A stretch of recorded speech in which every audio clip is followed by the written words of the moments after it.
Hi guys, it's Blair. Please excuse my horrible appearance and voice, and hopefully I don't cough too much during this video because I got bronchitis again. So, it's been an interesting week. I spent from Wednesday to today, which is Sunday, mostly in bed. I say mostly because I have spent more time than I usually would when I've been sick in bed, but I also get kind of antsy sometimes, so I have to get up, and I've been watching a bit of Gossip Girl and started a new series called Banshee. So Better Books was a success, a really great success, and I really think it's down to me actually putting boundaries up around people while I was ill, but also because I was really determined to get back into reading and enjoy reading, especially while I was sick.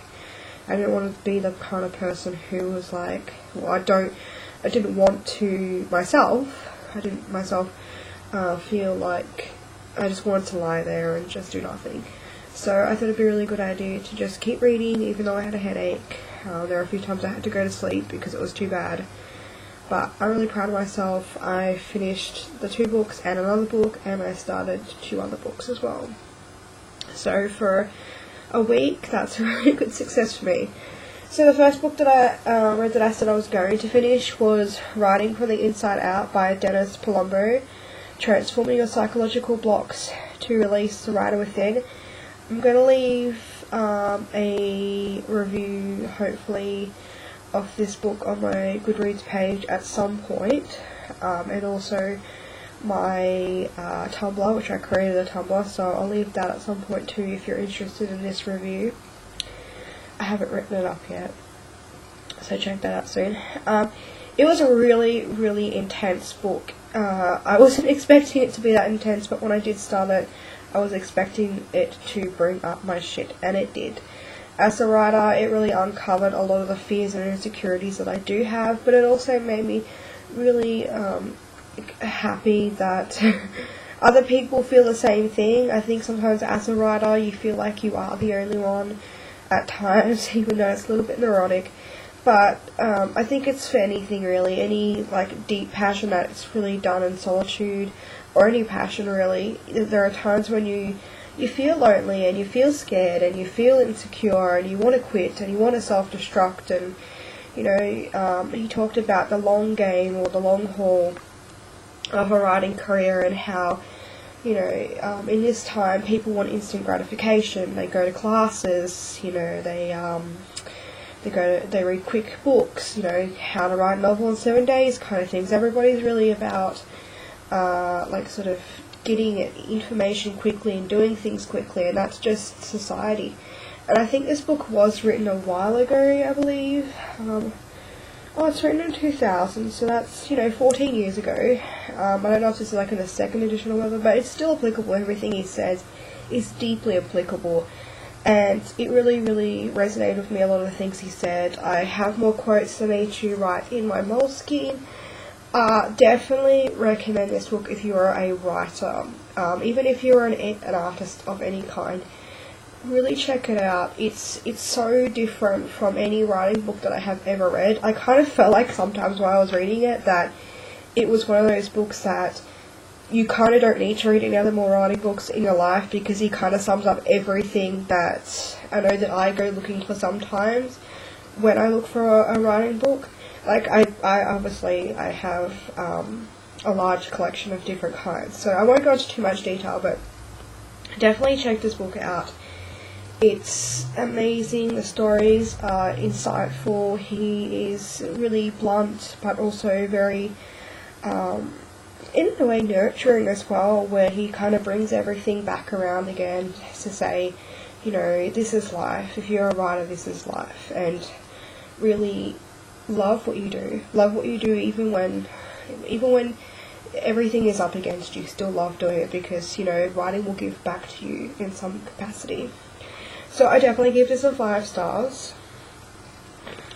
And then I finished Bittersweet by Sarah Ockler, and I was really proud of myself for this because, of course, like I said, this has been on my bookshelf for quite some time, and I love this book. Now, I'm going to give it a 4.5. I was going to give it a 4, but I'm going to give it a 4.5 because I could not stop reading it.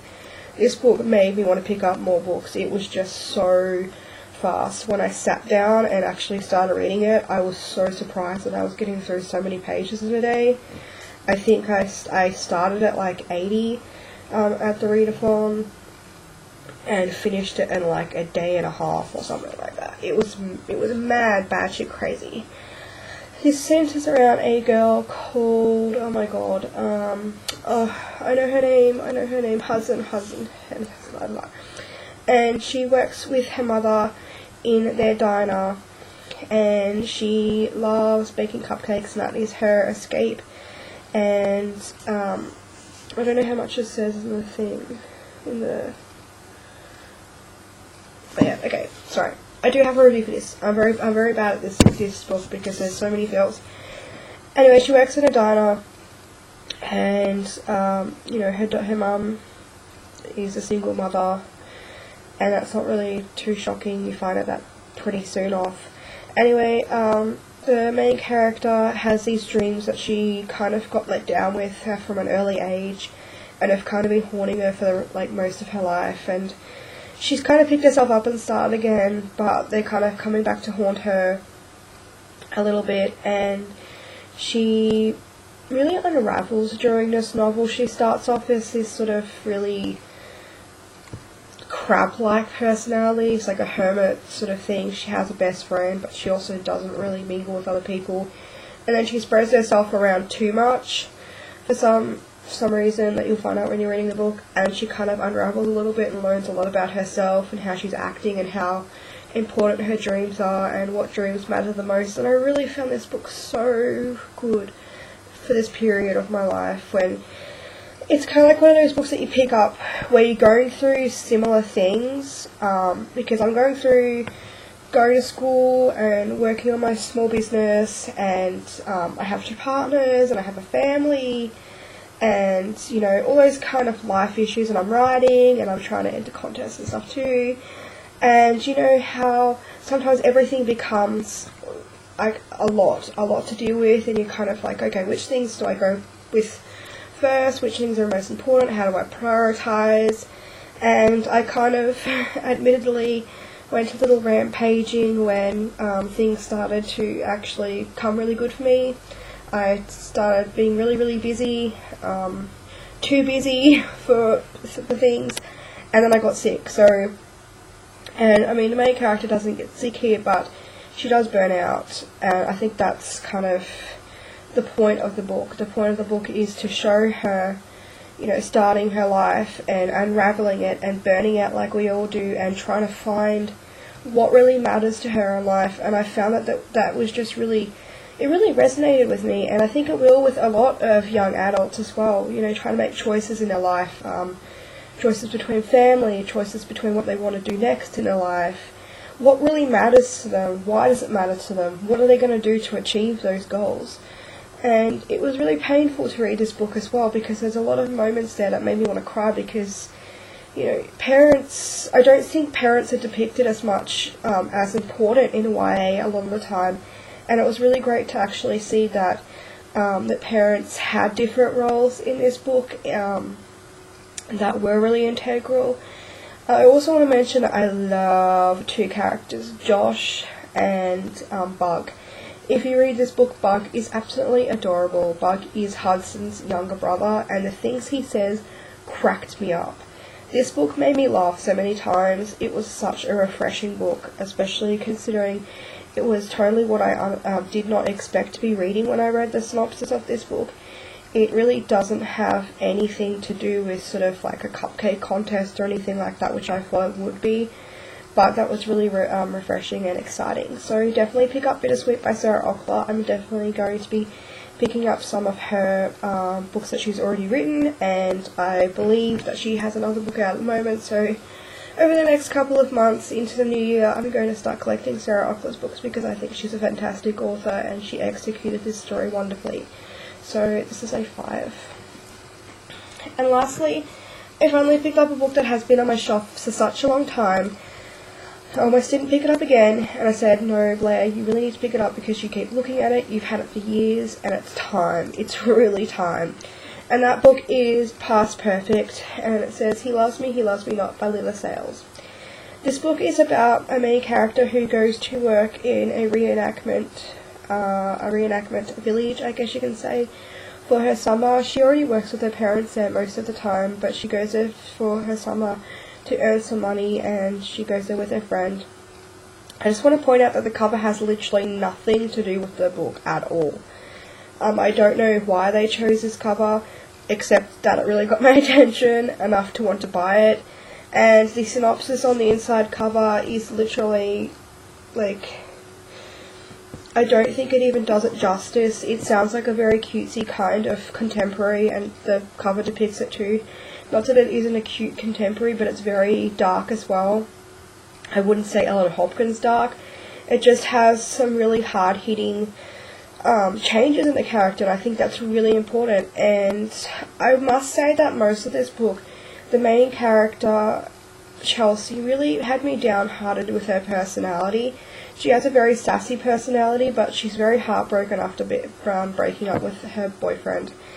And you kind of see her slow downfall from, not so much from when she breaks up with him, but into the summer when he starts coming working for the place, and just how really he affected her, and how her self-confidence is really low.